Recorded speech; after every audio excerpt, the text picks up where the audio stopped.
empezar con la tercera charla. La charla es seguridad en deporte de montaña. Vale, la va a dar Carlos Marc, que él es guía de montaña y son una pieza fundamental para que nosotros pues no tengamos que ir a rescatar, ¿no? Entonces que la gente vaya bien formada a la montaña pues es fundamental. Es un referente en guía de montaña y nada, a disfrutar de la charla que nos va a dar Carlos. Buenos días. Yo soy guía de un par de especialidades de montaña y de espeleo y descenso de cañones y muy probablemente muchos de vosotros vais a ser mejor deportistas que yo. La diferencia entre los guías de montaña y la población, digamos, los deportistas civiles, es la gestión del riesgo. La gestión del riesgo, reconocer problemas y saber afrontarlos.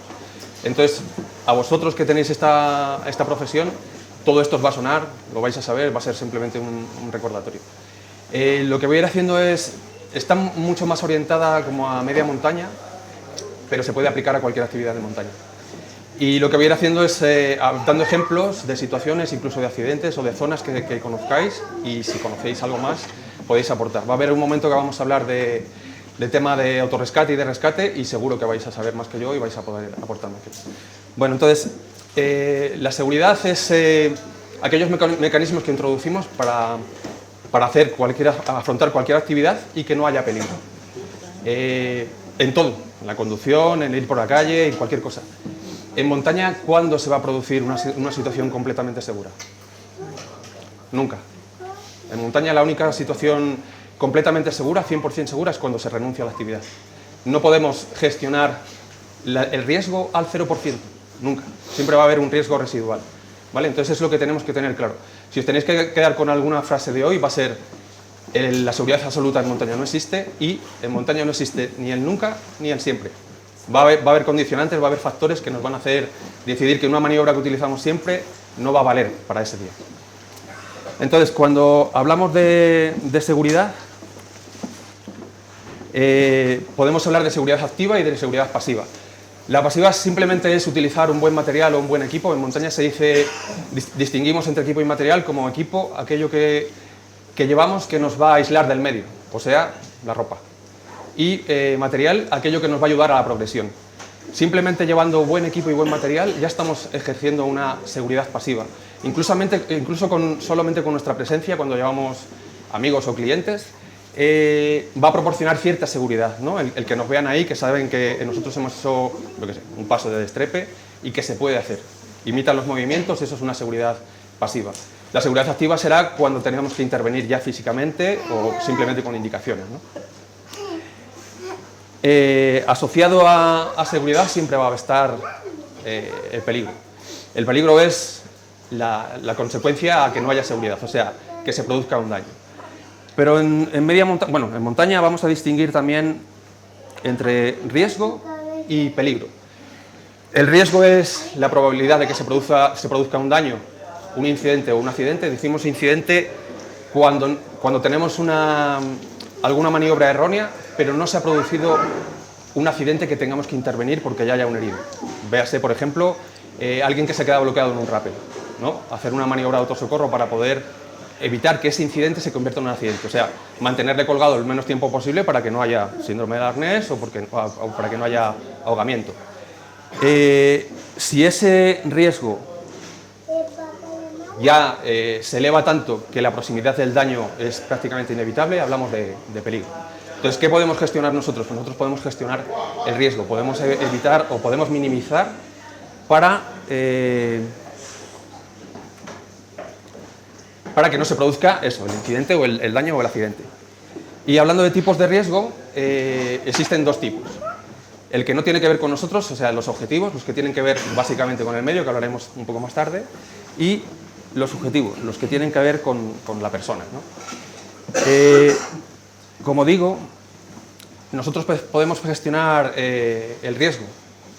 Tenemos que saber intuir o saber por experiencia, por ciertas maniobras, qué es lo que puede suceder y cómo podemos evitarlo. Tan simple como voy a hacer propaganda de la isla. Una de las mejores 10 zonas de escalada clásica de España están aquí a 20 minutos.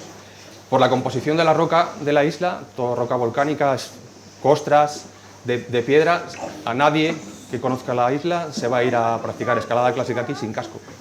Bueno, eso es gestionar el riesgo. Simplemente la utilización de un casco sería inviable que alguien fuera a hacer escalada clásica aquí sin utilizar casco. Bueno, elementos de seguridad. Métodos para reconocer los riesgos. Nos hace falta saber cuándo existe un riesgo elevado. Y para que exista un riesgo elevado podemos decir que tiene que darse uno de los siguientes factores: que el daño sea severo, que haya probabilidad de que se produzca y la frecuencia con la que nos enfrentamos a eso, ¿no? Por ejemplo, mucha más frecuencia tienen los profesionales de la montaña o la gente que hace 100 actividades de montaña al año antes que una persona que va a hacer solamente una vez a la montaña. Como elemento de seguridad, la redundancia, y de esto sabéis vosotros mucho porque cuando utilizáis cualquier maniobra de cuerda vais, por ejemplo, a doble cuerda. Eso es un elemento de redundancia, ¿no? Es utilizar un sistema de seguridad independiente y suplementario, ¿sí? El material. Imaginaros vamos a hacer una salida, vamos a ir a hacer escalada en hielo, una semana nos vamos de viaje y no probamos nuestro material desde la última vez que lo hicimos el año pasado, sobre todo aquí en Canarias, por ejemplo, que para hacer hielo tenemos que ir fuera. Y resulta que me voy a hacer una actividad y cuando estoy en el paso complicado de la vía, meto un tornillo y me cuesta 2 minutos meter el tornillo y no soy capaz de meterlo. Es tan fácil como que lo miro después y el tornillo no tiene punta. A eso se refiere, ¿no? La buena utilización o la correcta utilización del material. La mejor formación y mejor técnica. ¿Qué es lo que ocurre o cuál es la espada de doble filo que tiene la mejor utilización de la técnica y de la formación? Que muchas veces en vez de formarnos y en ese espacio de confort que nosotros tenemos, ir progresando, o sea, ir cogiendo experiencia, en el momento que tenemos mejor técnica, lo que hacemos es progresar a metas más duras, ¿no? Por ejemplo, yo lo veo mucho en barrancos. Sabes, haces un curso de iniciación, a los 2 meses haces un curso avanzado y a los 2 meses haces un curso de autosocorro y te piensas que lo sabes todo. No has dado tiempo a asimilar materia, no has dado tiempo a coger experiencia y te propones irte, por ejemplo, con 4 amigos que saben lo mismo que tú, a Azores. Es una espada de doble filo, digo, porque te ayuda, te hace como sobrevalorarte y te enfrentas a peligros que todavía no tienes esa experiencia para dar, ¿no? El comportamiento personal.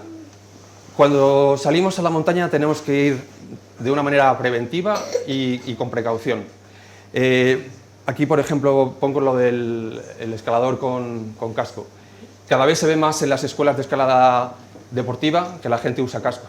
Estuve buscando una foto pero no la encontré de un escalador asiático, creo que era en Taiwán, que estaba usando casco en escalada de un solo largo, deportiva, y tenía una pedrada en el casco que le había atravesado. Imaginaros si no llevara casco, ¿no? Cada vez, cuando afrontamos cualquier actividad, sea de lo que sea, tenemos que ver o prever qué es lo que va a pasar. No subestimar nuestro riesgo personal. Pasa mucho a la gente que tiene mucha experiencia, que ve el riesgo en los demás cuando están acometiendo cualquier cosa, pero no vemos el nuestro propio, ¿no? Hay una anécdota de Edurne Pasaban que estaba haciendo 6.000 o 7.000 en Himalaya y había un montañero a su lado con mucha experiencia y estaba metiendo un pitón. Giró la cabeza y cuando volvió ya no estaba. ¿No? Ese chaval era súper experimentado, pero no somos capaces de pensar esto que está haciendo esta persona tiene que tener cuidado, pero luego cuando lo hago yo no somos capaces de ver que nos puede afectar también, ¿no? No confundir peligro con dificultad.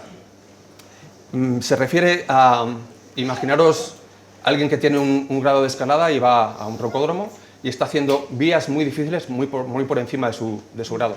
Es una actividad difícil, pero no es peligrosa, siempre que se mantenga la cadena de seguridad desde el cuerpo del asegurador al cuerpo del escalador, va a haber cierta, o bastante seguridad, pero sigue siendo una actividad peligrosa, difícil, esa es la diferencia, es una actividad difícil, pero no peligrosa.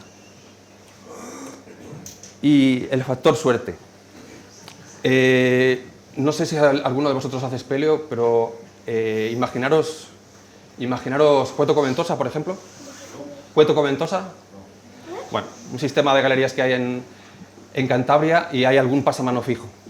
Y vemos un pasamano fijo que vamos una vez y el pasamanos está tocado. Y vamos otra vez y tiene 3 cordones. Y vamos otra vez y tiene un cordón. El que no te pase nada no quiere decir que estés gestionando bien el riesgo, simplemente que has tenido suerte. El día que te toque, te vas a ir para abajo 50 o 60 metros y adiós. El aumento del riesgo.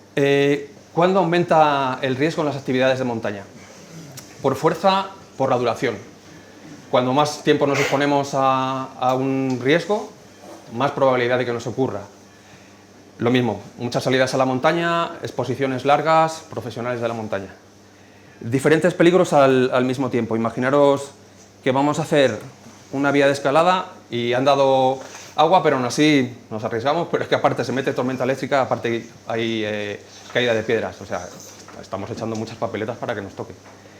Y las disciplinas peligrosas. Esto se refiere sobre todo, por ejemplo, a quien escala en suelo integral. Pues sí, quien escala en suelo integral se puede caer, pero se va a caer una vez. ¿Sabéis, no? Suelo integral, el corto este de Alex Honnold que ganó el Oscar. O sea, escalar paredes de largos, pero sin cuerda. Bueno, los riesgos objetivos.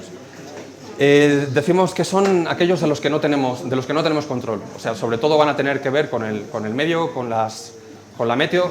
En la meteo incluye temperaturas extremas, tanto de calor como de frío. Sobre todo en media montaña va a ser frío. Lluvias torrenciales y tormentas eléctricas. La caída de piedras, ya sea por efecto natural o por efecto artificial. Tenemos que saber distinguir dónde va a haber más riesgo de que haya caída de piedras, por ejemplo, corredores o canales.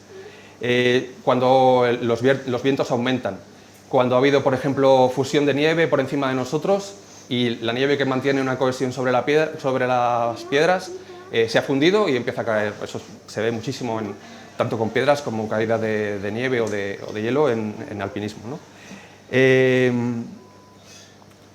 Está claro que si nosotros llevamos un casco estamos gestionando el riesgo, pero de la caída de ciertas piedras.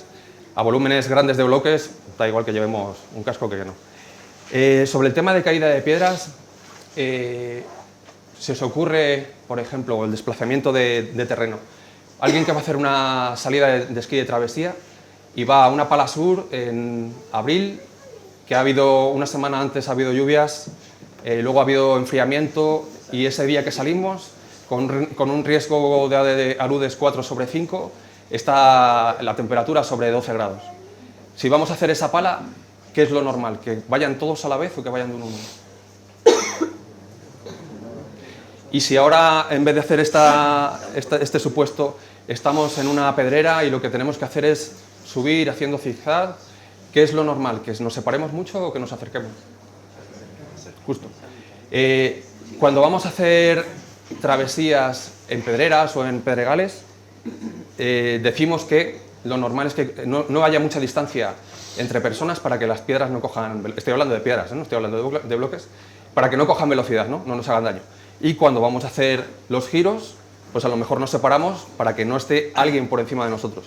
En el momento que pasa y llega a la siguiente Z, paso a la contraria para que no haya esta caída de piedras de alguien que tengo por encima. Eso sería una caída de piedras artificial que también puede provenir del paso de animales. Aquí, por ejemplo, en la escuela de escalada de Sorrueda, no sé si os suena, hay casos de toda la isla, hay un montón de ganado, de ovejas circulando por encima de las vías de escalada. Pues caen piedras constantemente y sabemos de varios casos que las piedras lo que han hecho ha sido cortar las cuerdas, ¿no? El desplazamiento de terrenos ya se refiere a tema de avalanchas o de corrimientos de tierra, que también pueden darse. Pendientes poco adherentes. Cuando vayamos a hablar de meteorología, cometemos normalmente el error de mirar la meteo para mañana, para el día que voy a hacer la actividad. Pero todo lo que se refiere a agua, lo que hay que hacer es mirar la meteo con una semana de margen, por detrás y por delante. ¿Por qué por delante? Porque se pueden acelerar la entrada de ciclones, y por detrás para saber el estado del terreno. Si yo voy a hacer una ruta, por ejemplo, como Carros de Foc en Cataluña, y sé que ha estado lloviendo una semana, lo más probable es que me lo encuentre todo embarrado. Cuando me lo encuentre todo embarrado, ¿en qué va a repercutir? En el tiempo, en el agotamiento y al final es seguridad. ¿Vale? Las pendientes poco adherentes, si vamos a hacer una marcha por donde sabemos que hay hierba, si ha estado lloviendo 3 días antes, lo que nos vamos a encontrar es que no vamos a poder tener adherencia en las subidas. Y las crecidas repentinas de un río. En Canarias esto no pasa tanto.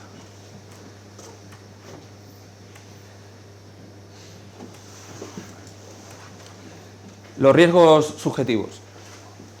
Los riesgos subjetivos es lo que tiene que ver directamente con nosotros, con nuestra preparación y con un montón de cosas que nos afectan a nosotros.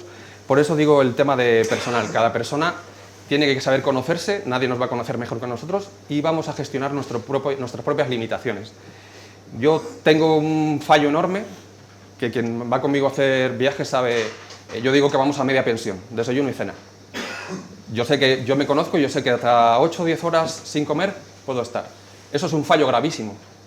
¿Por qué? Porque el día que me encuentre que no voy a estar, porque haya habido una incidencia y no voy a estar 8 horas de actividad, sino que voy a estar 14, me va a dar la pájara y... Bueno, pues eso es lo que hay que saber gestionar, ¿no? Nuestras condiciones físicas, nuestra experiencia y nuestra formación. Las carencias, lo mismo, es saber nuestras limitaciones. La infravaloración de los riesgos objetivos. Los riesgos subjetivos y los objetivos al final están claramente relacionados. Si nosotros no hacemos una previsión, no hacemos una planificación de los riesgos objetivos, o sea, de la meteo, nos van a afectar. Al final eso va a repercutir en seguridad. La valoración errónea de las señales se refiere a, por ejemplo, veo que hay una tormenta enfrente de mí y el viento viene hacia mí. Tengo que saber dónde dar una retirada o saber que tengo que llegar a un refugio o quitarme del trayecto lo antes posible. La infravaloración de la dificultad del terreno.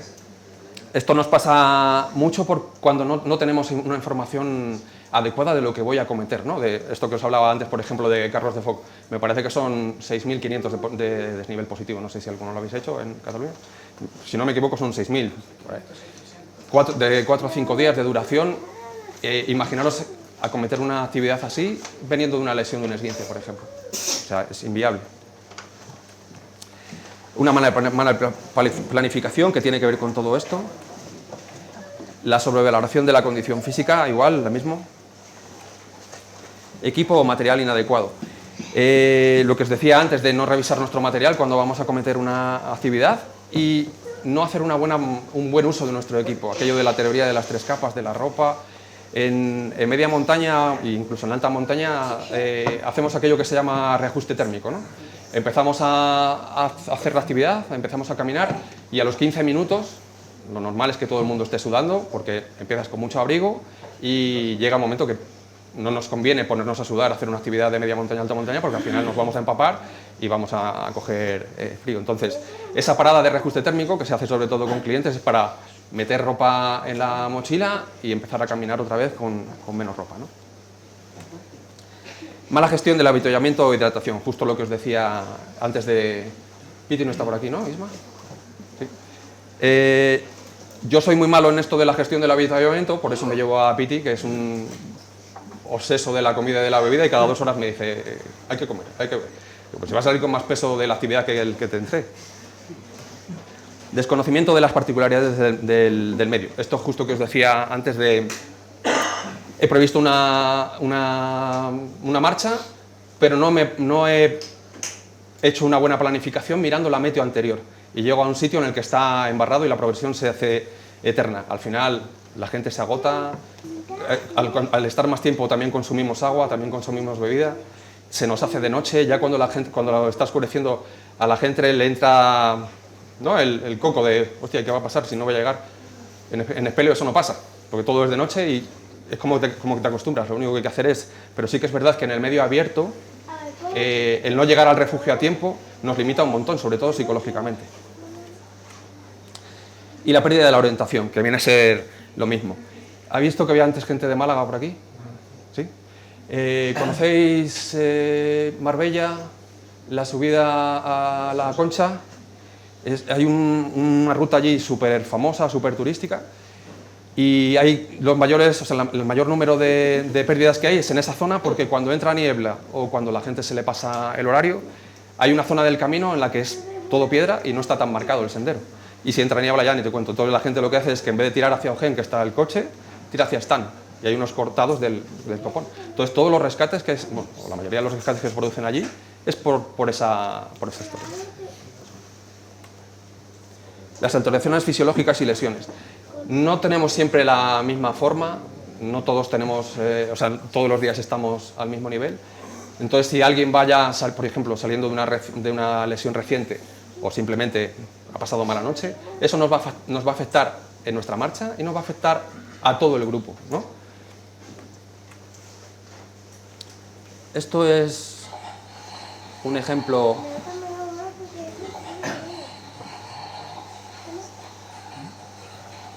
¿Lo veis ese tamaño?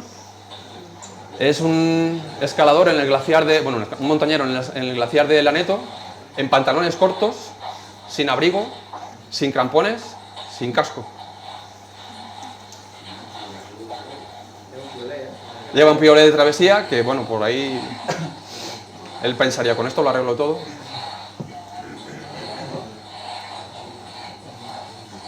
No se le ve bien, pero creo que ni siquiera lleva botas, que lleva zapatillas.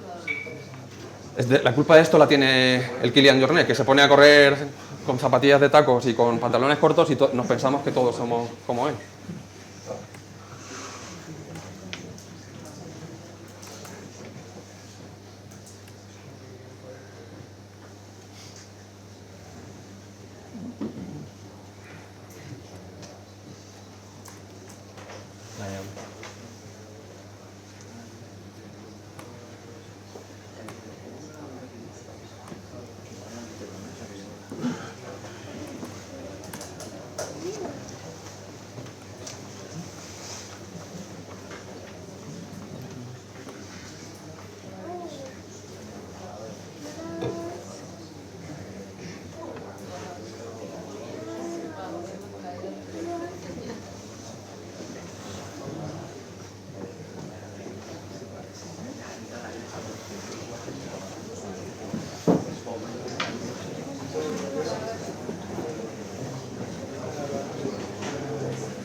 Bueno, en definitiva, la mala práctica y una valoración errónea del riesgo puede tener consecuencias graves, justo lo que estábamos viendo, ¿no? El que este chico decida ir así puede acabar bien, pero tiene muchas papeletas de que acabe mal.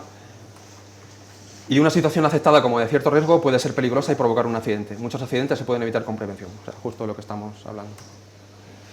Vale, normas básicas de prevención. Es lo que os decía antes, todo esto lo sabemos. Quien hacemos montaña y quien os dedicáis a lo que os dedicáis son cosas lógicas. Elegir el objetivo idóneo, preparación física adecuada, preparar y planificar la salida, acceso, itinerario, retiradas y alternativas. Muchas veces en montaña, a quien, imaginaros, estáis esperando hacer una actividad un mes y el fin de semana, pues como lo que ha pasado hoy, el fin de semana que tenéis la actividad resulta que llueve. Nos cuesta un montón, creo que es lo que más nos cuesta a los montañeros decir que no. Y es tan fácil como planear alternativas, ¿no? Planeamos un viaje de hielo, José, por ahí, y decimos, ¿qué echamos? Pues echamos esto, esto, esto y los gatos. Y digo, ¿cómo vas a planear para hacer hielo? ¿Cómo vas a Bueno, pues porque el tiempo existe, ¿no? Y puede ser que haya una subida de temperaturas, no haya condiciones y al final te tengas que meter o en otro sitio, darte 200 kilómetros de viaje para hacerte una vía de escalada o al final acabar en un rocódromo. Y las alternativas, ¿no? Tener planes alternativos, un plan B, un plan C. Imaginaros los barrancos. Los barrancos es un elemento vivo, igual que las vías el alpinismo y todo lo que tiene que ver con agua, ya sea líquida o sólida. hay que tener alternativas por si está fuera de nuestro alcance el caudal que hay, ¿no? Eso nos pasa cada 2 por 3. Hace 2 semanas en Azores meternos y decir uno, el agua está empezando a estar marrón. Y venir el siguiente y decir, sí, tira. El siguiente que viene, oye, el agua está marrón. Y digo, vale, ya está, no hace falta que me lo digan 6. Subimos, nos buscamos la vida, salimos de aquí porque no sabemos lo que va a pasar y hay elementos contra los que no se puede luchar, ¿no?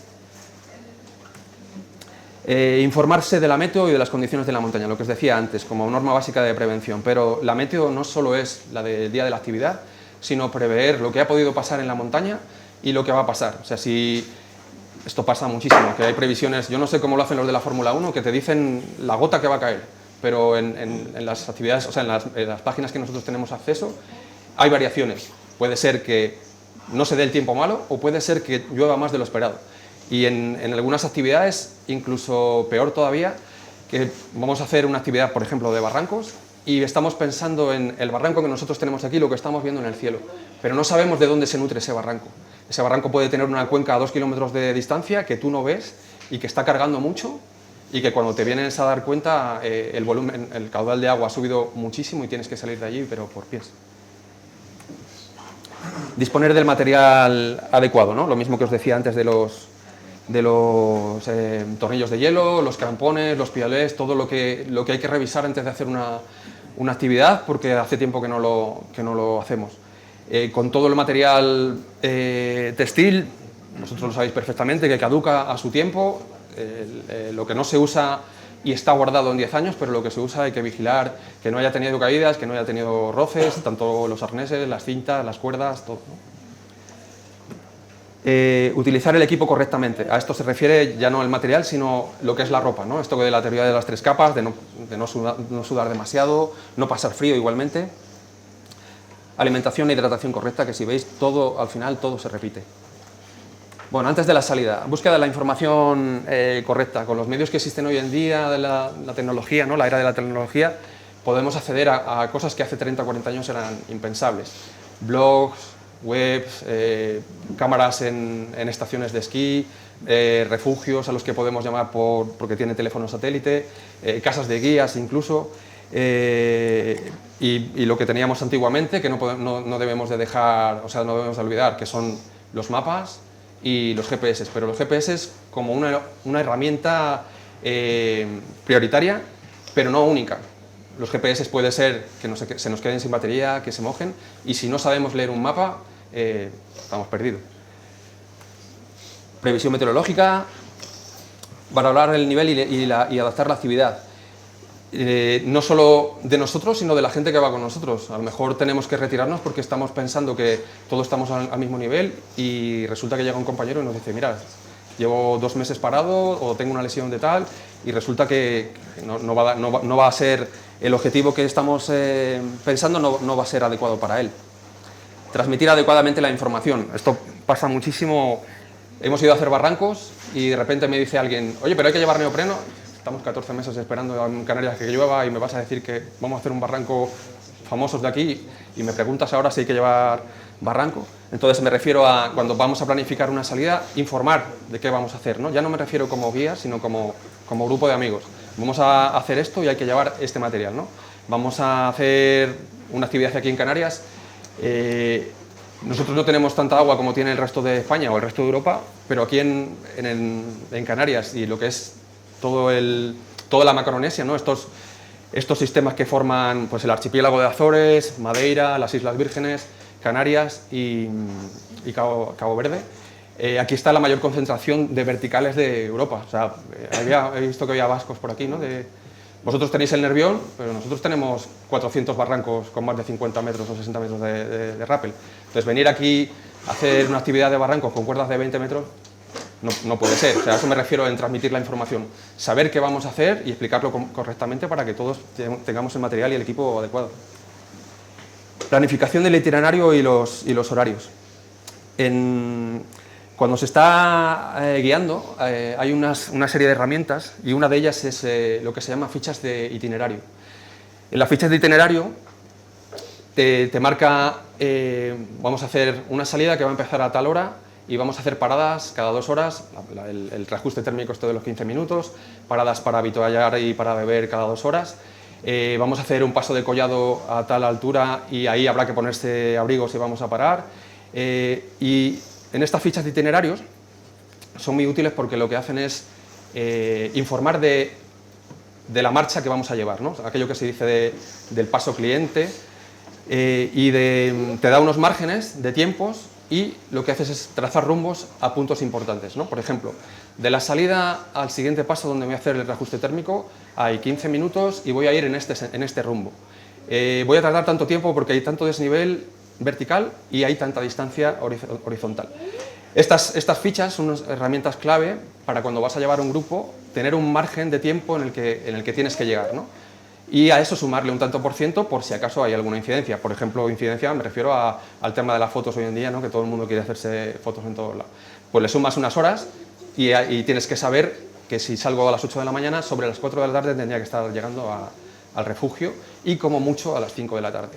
Si ya a las 2 de la tarde veo que me queda más de la mitad del tiempo, ya diré, señores, se acabaron las fotos, hay que darse un poco de caña porque a las 6:30 es de noche, hay que acelerar.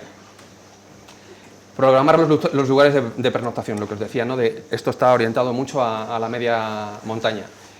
He contactado con varios refugios en esto que digo, por ejemplo, de la ruta de Carros de Foc, desde 5 días, tengo estos refugios concertados, pero tengo que también prever dónde podría quedarme a pernoctar si pasa cualquier cosa, algo que tenga una visera, un abrigo, algo que pueda aliviarme un poco pasar una mala noche. Contrastar los lugares de avituallamiento, lo mismo planificar las salidas, en dónde va a ser menos expuesto, determinar el material necesario y comprobar el estado, lo que decíamos antes, y planificar el avituallamiento y la logística de la salida, el dónde empezar, qué coches hay que hacer, si hay que hacer combinación de coches y cómo voy a llegar, ¿no?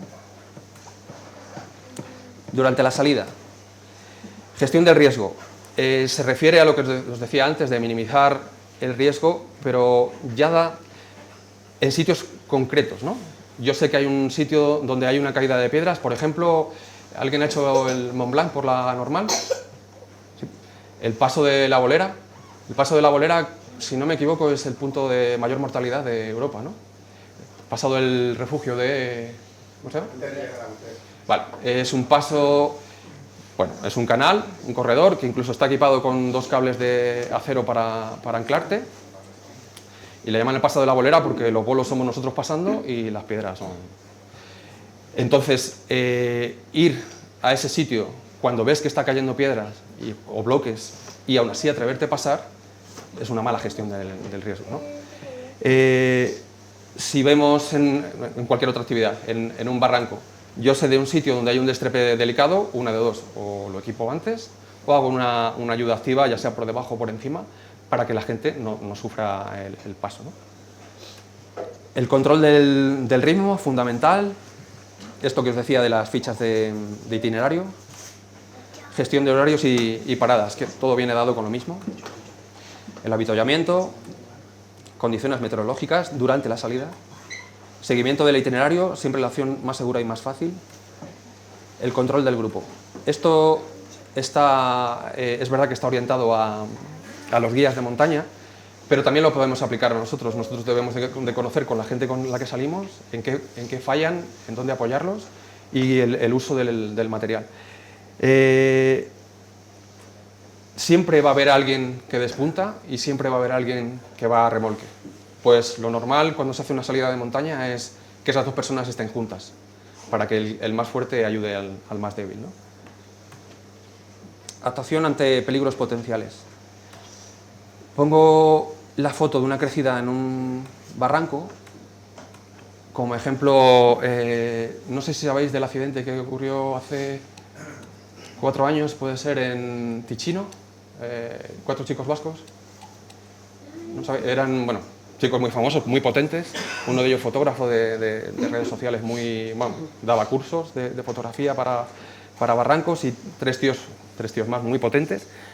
Fueron con 2 chicas más a hacer... Ticino es la cuna de... Bueno, no es la cuna, pero es uno de los sitios estratégicos de barrancos de Europa porque es súper juguetón. O sea, toboganes, saltos, es un sitio increíble.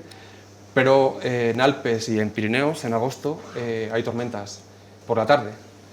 ¿Qué pasa? Que al día siguiente el caudal está alto, pero hay muchas situaciones que se puede hacer. Ellos hicieron un barranco por la mañana y decidieron hacer otro por la tarde. Si no me equivoco, la historia es así. Las 2 chicas se retiraron, se fueron al hotel y los 4 chicos fallecieron, porque entró antes de tiempo la tormenta, creció el caudal y los arrastró, los arrancó. En Extremadura también el 2018, creo que fue, hubo también otro accidente en barrancos y fallecieron padre, madre, niño y se salvaron guía y niña. No hubo una buena previsión meteorológica, hubo más caudal del que se esperaba, o sea, hubo más precipitación de la que se esperaba, pero además resulta que donde estaba lloviendo, que era una cuenca por encima del barranco, había habido un incendio el año anterior y se había llevado toda la vegetación. Entonces la vegetación no paró el agua y el agua entró en el barranco, además con restos de incendio, y les arrastró. Y el guía solo fue capaz de salvar a la niña. En inglés dicen, bueno, estas cosas pasan. Entonces hay planificaciones que se pueden hacer, como por ejemplo lo de Ticino. Es difícil meterte en agosto por la tarde en Pirineos, sabemos que hay riesgo de tormentas eléctricas. A lo mejor no es la condición ideal para ir a hacer escalada artificial con un montón de hierro. Puedes elegir, yo qué sé, septiembre, julio, pero no por la tarde en septiembre. Lo mismo con las tormentas, con el tema de las crecidas de barrancos, ¿no? Pero hay cosas que son inevitables. Por ejemplo, lo de Extremadura yo pienso que es completamente inevitable. ¿Cómo va alguien a suponer que a 4 kilómetros de donde está el barranco ha habido un incendio, no va a parar la lluvia y que encima la previsión de lluvia aumenta? Pues el que sufrió el accidente era con un guía, o sea, y había de hecho nosotros estábamos haciendo un curso allí y estábamos en otro barranco, pero no nos afectó. Retroceder cuando sea conveniente. Lo que decía antes de, no sé por qué, pero a los montañeros nos cuesta muchísimo decir que no, ¿no? Tú vas a hacer una actividad de moto y si ves que está lloviendo, lo normal es que no se salga en moto. Tú vas a hacer una actividad de montaña y hay muchísima gente que quiere apretar y te la estás jugando, ¿no? Una mala gestión del riesgo. Comportamiento en terreno peligroso. Una vez que nos metemos en algún sitio y que vemos que ya la cosa se está poniendo complicada, buscar una ruta alternativa más segura, comprobar la ruta antes de avanzar el grupo. Esto es muy normal en media montaña, de que alguien, el que está más fuerte, vaya a comprobar si se puede pasar y vuelva y diga, por aquí no, por aquí sí, ¿no? En barrancos igual pasa lo mismo. Al menos uno puede atravesar la zona fácilmente. Esto se refiere sobre todo a esto, a actividades que tiene que ver con cuerda o que tiene que ver con trepadas, ¿no? Por lo menos alguien que sea capaz de hacer un paso y de ayude a los demás, ¿no? La persona menos hábil al lado del más hábil, lo que decíamos antes. Explicar qué hacer, ¿no? Hay muchas veces que la gente se bloquea y no atiende. A mí me ha pasado incluso dando cursos de buceo de decirme un chico, se me ha olvidado respirar. O sea, entramos en un estado de shock que no sabemos qué estamos haciendo. Digo, chiquillo, respira, ¿no? Se me ha olvidado. Y se me ahogaba, ¿eh? Lo curioso es que si se ponía de pie estaba... Entonces hay muchas veces que la gente necesita oír que hay que hacer paso por paso. Agárrate aquí, pon la mano aquí, quítate la mochila. Somos 6 personas y tenemos 6 cuerdas, vamos montando 6 rápeles. Pero lo que no podemos hacer es avanzar de uno en uno. O sea, entonces rapela un segundo y 2 avanzan. Y el último se queda con el penúltimo, ayuda a recuperar cuerda y avanzan 2. ¿Por qué? Porque puede ser que alguien sufra un accidente yendo por delante y yendo por detrás y esté solo y no nos enteremos y cuando lleguemos ya sea demasiado tarde. Entonces, lo normal es ir con un grupo cohesionado o mínimo de 2 en 2. Y hablando de esto, ¿qué número pensáis que es el ideal para hacer actividades de montaña? Está claro que todo lo que tiene que ver con encordamiento va a ser por comodidad. Hay mucha gente que solo le gusta ir una cordada de 2. Por facilidad se podrían ir 3, pero más de 4 encordados no van a ir, ni para hacer vías de largos, ni para hacer glaciares, ni nada. Pero en el resto de actividades en el que no hacemos uso de las cuerdas, ¿qué número sería el ideal mínimo para avanzar por montaña? 4. ¿Por qué? Si vamos 3 y uno sufre un accidente, una persona se puede quedar con el accidentado y uno va a pedir ayuda. Pero si le pasa algo al que va a pedir ayuda, entonces lo mínimo serían 4 para que uno se quede con el accidentado, 2 vayan a pedir ayuda y si a ese le pasa algo, por lo menos uno pueda seguir pidiendo ayuda. O sea, mínimo 4, en todo lo que no tiene que ver con encordamiento, ¿eh? Explicar las técnicas básicas y, si es necesario, progresar cogiendo la mochila. Esto se refiere a pasos de media montaña en el que es necesario hacer algún tipo de trepe o destrepe, ¿no? Si es conveniente, pasaremos de uno en uno, lo mismo. Salvamento en montaña. Bueno, esto ya os va a ser sobre todo mucho más de vuestro ámbito, ¿no? En el salvamento vamos a distinguir como dos grupos, ¿no? El autorrescate, que es lo que nosotros vamos a poder, me refiero a nosotros, quienes estamos haciendo la actividad, lo que podemos hacer para mitigar o limitar los daños de alguien que ya está accidentado, y que muchas veces los equipos de profesionales como vosotros lo que estáis persiguiendo es que no metan mal la pata, ¿no? Es lo que se puede hacer por ayudar a la víctima antes de que llegue el socorro organizado. Por eso pone la maniobra esta de, no sé si la conocéis, esto del cacolet, y el grupo organizado de socorro, ¿no? Yo no sé si pensáis lo mismo, pero no sabemos la suerte que tenemos de vivir donde vivimos con los equipos de rescate. O sea, imaginaros, no sé si conocéis la historia aquella de los espeleólogos de Sevilla en Marruecos. Lo que se dice es que el segundo muerto lo mató la gendarmería marroquí, porque no saben, ellos no tienen población local que se dedique a hacer esas actividades, entonces fueron a hacer el rescate con helicóptero, es verdad, pero sin conocimiento técnico, sin material, sin buen equipo, y cuando rescataron al segundo lo metieron en una camilla, falló la maniobra que habían hecho y lo dejaron dentro de la cascada, entonces murió por hipotermia. Creo que por hipotermia, no por ahogamiento. O sea, no sabemos la suerte que tenemos de estar en España con Grain, con Mossos, con la Policía Foral, con la Archaina, el grupo de montaña que tienen, o de sitios como Austria, Italia, Suiza, Francia, Alemania. Pero hasta ahí, o sea, Estados Unidos, Japón, pero hasta ahí. O sea, que no os pase nada en Montenegro, que no os pase nada en Marruecos, que no os pase nada, no sabemos la suerte que tenemos. Entonces, partiendo de esto, si yo fuera a hacer una actividad a un sitio en el que sé, estoy claramente consciente de que no hay un grupo profesional de socorro, lo que hay que hacer es mejorar formación técnica y mejorar formación física y coger experiencia.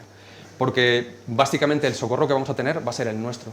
Puede ser que allí al final lleguen un montón de portadores y se lleven, pero poco más. O sea, no van a saber acceder con cuerdas a donde estáis, muchísimas cosas así. Entonces, en función de esto, ¿qué deporte creéis que es el que más practica, aparte de las maniobras de rescate vertical, de competiciones y todo así? ¿En qué deporte es en el que más se practica el autosocorro? Por razones obvias. Todos los que hacemos espeleo sabemos que un rescate puede durar 2 horas o 4 días. Entonces tenemos que ir sacando o haciendo por lo menos más fácil la labor de si va a venir alguien que sea un equipo organizado o ir sacándolo nosotros, ¿no? Isma tiene la anécdota, ¿no? de Cecilio de la tienda de Madrid, ¿no? El espeleólogo esto que tuvo a menos 1000. Menos 400. Menos 400. Y tardaron 4 días en sacarlo, ¿no?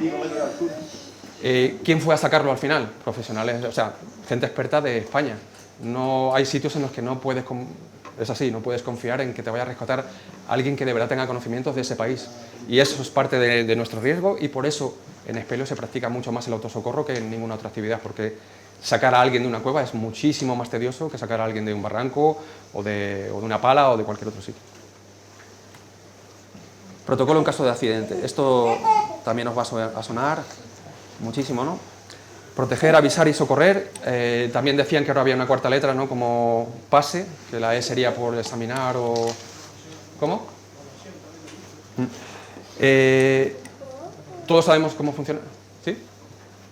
Todos sabemos cómo funciona, ¿no? Esto, el proteger no solo es proteger a la víctima, sino también proteger al resto de integrantes del grupo, incluso a nosotros mismos. Si tenemos a alguien que se ha accidentado en un sitio por caída de piedras, lo que no vamos a hacer, y siguen cayendo piedras, lo que no vamos a hacer es meternos 5 tíos más a sacarle, porque vamos a tener 6 víctimas. Alertar o avisar. Una cosa que no va a hacer todo el mundo es que cuando vamos a un país extranjero o a una zona extranjera, hacernos con los teléfonos que pudiera haber de grupos de rescate. Incluso dentro de España hay veces que es más fácil contactar, por ejemplo, con el parque de bomberos de no sé dónde, que contactar con el 112 por la razón que sea, ¿no? A nosotros, bueno, yo trabajo en Marbella y nosotros a veces llegamos a llamadas con 20 minutos de retraso. No sé por qué, pero el 112 es así. Entonces, hay veces, aunque... ¿Qué? A mí... Sí, sí. Yo discrepo con lo que estoy diciendo, por una cuestión de carácter técnico.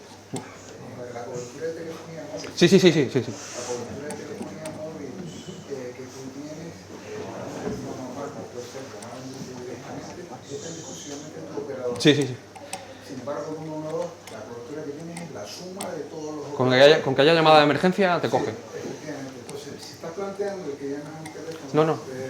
creo que No. puede que sea, yo creo que es un problema, lo que estás tratando es un problema de procedimiento de protocolo de un centro coordinador. No, yo en ningún caso recomendaría que facilitaran las alertas directas entre otras cosas para que no vayas a tener cobertura en muchas ocasiones.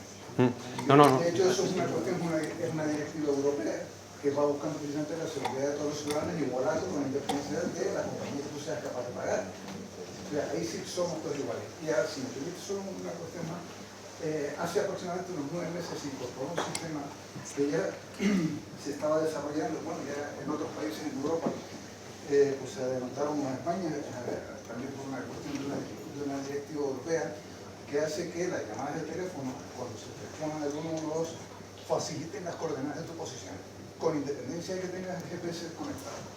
Nos quedan 10 minutos para agilizar, que nos quedan 10 minutos de charla, por favor. Vale, pues ya no como pasaba antes, que había que mandar un WhatsApp, envíame la ubicación en Mancha. Hoy en día hay un sistema que es el AML, cuando llamas activa una gama de datos y envía tu posición. Entonces estamos hablando de una circunstancia que de otra manera no se daría. No habiendo cobertura, está claro. Yo me refiero a... yo sé de casos, por ejemplo, de llamar a un parque de bomberos y ponerte en contacto directamente con el equipador de una vía de clásica y decirte dónde están los descuelgues. Me refiero a eso. Conocer dónde vamos a ir y qué nos pueden ayudar, ¿no? Una casa de guías, un refugio, cosas así. No el tema de que no haya... Si no hay cobertura, está claro que el número es el que es. Pero igualmente, yo te digo por mi trabajo también, que yo voy a llamadas y tardo 20 minutos en llegar desde que se ha llamado al 112. Puede generar una dualidad, Sí, no, claro, las dos cosas, a eso me refiero. Sí, no, está claro. Hay cosas que sí, Vale. Bueno, actuación en caso de accidente. Mantener la calma para actuar coherentemente. Aquello que se dice de las prisas no son buenas consejeras, ¿no? Valorar la situación, asegurar a la víctima, proteger al grupo, alertar y avisarse de posibilidad inmediata para recopilar datos, aplicar primeros auxilios, esto que decíamos del PAS, pero un poco más desarrollado, valorar la posibilidad de traslado. Pero también, lo que decía antes, hay muchas veces que los grupos de rescate piden que se intervenga lo menos posible porque hay veces que puedes liarla más, ¿no? Pero, por ejemplo, os pongo un caso. Alguien que tiene una caída y se hace daño en la cabeza y está en shock, pero está debajo de una cascada. ¿Lo moveríais o no lo moveríais? Por eso es lo de no existe el nunca y no existe el siempre. Hasta que llega el socorro lo que va a morir es de hipotermia, por fuerza lo vas a mover. No dejar solo al accidentado si es posible, porque esto es lo que decía antes del tema del número mínimo, deberían de ser 4 personas para avanzar de manera más segura, ¿no? Evacuar. Aviso del accidente. ¿Desde dónde avisar? Se refiere a si yo voy a hacer una ruta, ya una ruta media montaña o un barranco, saber dónde puede haber, porque el teléfono no siempre tiene posibilidad de llamar al 112. ¿Dónde va a haber un collado? ¿Dónde va a haber una salida de barranco? ¿Dónde va a haber un punto más alto que pueda acceder a la mínima señal para que podamos hacer una llamada? Tener claro a quién avisar, que era lo que venía a decir antes, información que se debe dar. Y en esto, os lo pongo todo seguido, me imagino que vosotros podréis aportar algún dato más aparte de estos. Nombre de la persona que llama, qué ha ocurrido, lugar del accidente, hora del accidente, nombre y edad del herido. Cuando se llama al 112 insisten mucho siempre en saber la edad del herido, lesiones y estado del herido, lugar donde se encuentra el herido, que no tiene por qué ser el del accidente. A lo mejor lo hemos trasladado por esto que estaba diciendo de estas causas, ¿no? Que pueden dar por el agua, por lo que sea. Y acceso del helicóptero y cuánta gente hay. ¿Algo más aportaríais como datos a facilitar al 112? Medicamentos, alergias, cosas así, ¿no? Una cosa fundamental es también informar de qué actividad se está haciendo. O sea, sé de un accidente aquí en Gran Canaria y se requirió al helicóptero y el helicóptero llegó, pedimos ayuda a un grupo de senderistas, los senderistas llamaron porque el teléfono móvil se nos había mojado yendo a pedir ayuda, el agua corría por el neopreno, quien fue a pedir ayuda no se dio cuenta de eso, el teléfono se mojó y nada. Entonces hubo que salir a pedir ayuda, pedimos ayuda a los senderistas y llamaron al helicóptero. El helicóptero cuando vino al barranco de la Manta, pero no dijo que estábamos haciendo barrancos. Entonces los rescatadores no podían meterse en el barranco sin neopreno, otra vez a la base, otra vez a volver. O sea, importante informar de la actividad que se está haciendo, ¿no? Evacuación, esto que veis son métodos de fortuna para hacer camillas. Está clarísimo que la evacuación en terreno accidentado es muy complicado, ¿no? Lo que decía antes de la espeleo. Por eso se practica tanto el autosocorro en espeleo, porque es súper tedioso trabajar con... Y si estamos hablando ya de espeleobuceo, ya puede ser... O sea, para mover un equipo de 4 botellas de buceo, lo mismo hace falta 40 personas, ¿no? No sé si estáis en contacto con espeleosocorro de Sevilla. Bueno, con Rubio, pues justo. Un rescate de 6 horas que puede llevar 40 personas moviendo material. Técnicas de fortuna y lo que decía antes, lo dejaremos preferentemente en manos de profesionales siempre que podamos. Vale, esto entiendo que todo el mundo lo conoce, ¿no? Las señales internacionales de socorro. Se ha adoptado la tipología del inglés, ¿no? Con los brazos extendidos en forma de Y es yes y con los brazos así es como si imitara el no, ¿no? Pero no sé si todos conocéis que también está normalizado como señales de socorro las bengalas rojas en el estamento militar, sí, en el mar también, pero es verdad, es muy difícil que alguien vaya a la montaña y lleve una bengala roja, pero si lo vierais en la montaña, que sepáis que es alguien que está pidiendo socorro. Y esto, señales luminosas acústicas intermitentes, o sea, 6 pitidos, 1 minuto de pausa, 6 pitidos, 1 minuto de pausa, y si no por frontal, ¿no? O por luces. En muchas actividades hay señales regladas como en barrancos, ¿no? Pero cuando vayáis a hacer barrancos con alguien tenemos que reglar que todos conocemos las mismas señales, ¿no? En España, bueno, internacionalmente la más conocida es la de asílaba por pitido y stop para nosotros son 2 sílabas, pero en inglés es una, es un pitido y libre, por ejemplo, son 2. Resulta que vas con un italiano y ellos no dicen libre, dicen libero, entonces son 3 pitidos. Entonces, reglar todas estas señales, ¿no? En buceo, cuando tú haces así, estás señalando a alguien en costa o en una embarcación que está bien, pero en barrancos esto es, hay una piedra, no saltes, hay una piedra. Entonces hay que reglar todo ese tipo de señales, ¿no? Y, bueno, con los 2 brazos levantados, esta que conocéis todos. No sé si iba a dar tiempo. Esto es... la Escuela Española de Alta Montaña tiene una cosa que se llama cápsulas formativas. Y la verdad es que están muy bien. Esta es la que habla sobre las señales internacionales. ¿Cuánto le queda? Hola, bienvenidos a las cápsulas formativas de la Escuela Española de Alta Montaña. Un minutillo, ¿no? En esta cápsula queremos mostraros cuáles son las señales internacionales de socorro que un montañero debe utilizar cuando un helicóptero sobrevuela nuestra zona en busca de accidentados.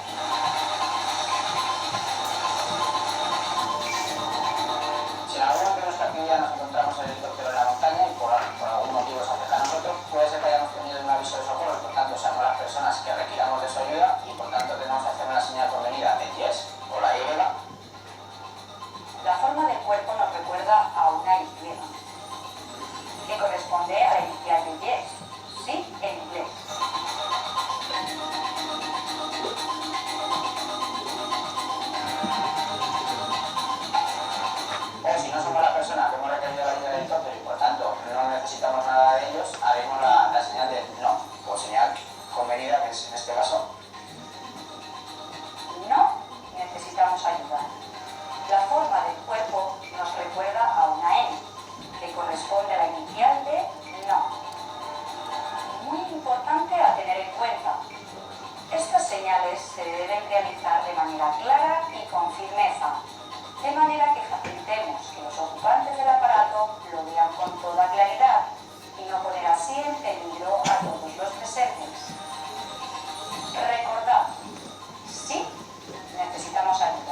Esperamos que esta cápsula os haya sido útil.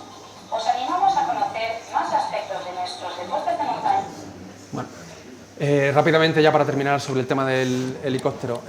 Si podemos ayudar de alguna manera al helicóptero es poniéndonos de frente a él y marcando la dirección del viento para que ellos intenten ir siempre en contra. Eso se hace levantando una pieza de ropa, una bufanda, un abrigo, lo que sea. Entonces acordaros de que el viento nos dé a la espalda y levantar una mano con una pieza de ropa. Asegurar todo lo que pueda volar, que la gente que no está interviniendo en el traslado se quede al margen, y si nos vamos a acercar al helicóptero, nos vamos a acercar cuando ellos nos digan, de la manera que nos digan, y nunca en un ángulo que no tenga visión los pilotos. O sea, por la cola, impensable, pero también hay un margen desde las puertas hacia atrás que no debemos tocar. Lo más fácil es hacer lo que nos digan y ya está. No sé si alguien que trabaje con helicópteros puede aportar algo más. Sí, pues en principio sí, ¿no? Sí. Vale, pues ya está.